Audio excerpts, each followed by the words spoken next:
числу первых образовавшихся в нашем городе поселков смело можно отнести микрорайон Обогатителей. За все время проживания у жителей накопилось немало проблемных вопросов. Именно для их решения организовываются встречи информационной группы с населением.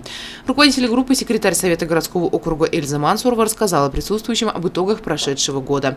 2015 для нашего города оказался богатым на события. К юбилею города было построено немало новых объектов. Это новая мельница по переработке 300 тонн зерна в сутки, торговый центр Зауралья, расположенный на центральной площади, детская художественная школа с городским выставочным залом на 250 учащихся и другие. Далее о системе здравоохранения. Показателях рождаемости рассказал заместитель главного врача по родовспоможению Рамиль Юсупов. Несмотря на то, что программа материнского капитала продлена еще на 2 года, рождаемость по республике снизилась. В целом нерешаемых проблем нет. Если раньше сибайцы жаловались на нехватку врачей, то сегодня штат почти укомплектован. В женской консультации работает 6 специалистов. Прием ведется в 2 смены. Для того, чтобы попасть к врачу, теперь не обязательно приходить в 6 утра и занимать очередь. Достаточно позвонить или записаться на прием по интернету в удобное время. Жителей также интересовало и то, когда в больнице начнут работать магнитно-резонансный томограф. Данный вопрос решается на региональном уровне. Специалисты надеются, что в этом году аппарат все же заработает. Подвела итоги 2015 года и главный инспектор отдела образования Алсу Бекмурзина. Первый показатель, который охарактеризует нас, это ликвидация очередности, детские дошкольные образовательные учреждения, детские сады детей от 3 до 7 лет.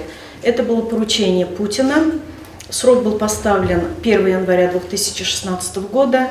Это поручение было выполнено. Она рассказала, что к 2017 году 2-я смена обучения будет полностью ликвидирована. Одним из острых и наболевших вопросов для жителей является общая площадь школы номер 10 и гимназии-интерната. Мы начали эту работу, чтобы гимназия-интернат, здание гимназии-интерната, она не соответствует Санпину. То есть там должны быть условия для проживания детей и так далее. То есть Роспотребнадзор предъявляет свои требования, поэтому мы, конечно, с поддержки администрации неоднократно выходим в правительство Республики Башкортостан с заявлением о том, что гимназии-интернат нужно свое отдельное здание. Актуальны на сегодня проблемы в всех поселках являются нечищенные дороги, нехватка освещения. Микрорайон Обогатителей и здесь не стал исключением.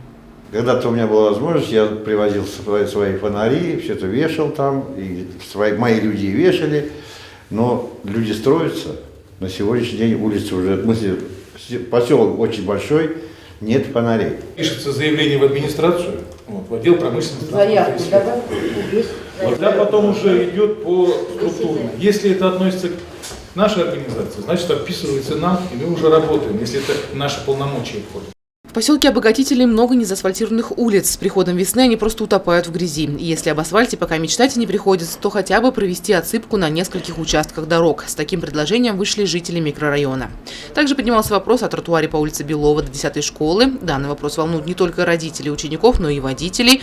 Руководитель группы Эльза Мансурова довела до сведения жителей, что строительство тротуара они внесли в проект «Реальные дела», и в 2016 году он появится на улице Белова. Вопросы заданы, ответы получены. Предложения жителей для улучшения условий жизни в поселке записаны в протокол и будут переданы адресатам. Елена Афанасьева, Радмир Сингулов, Гульгинар Скильзин, телекомпания СТВ.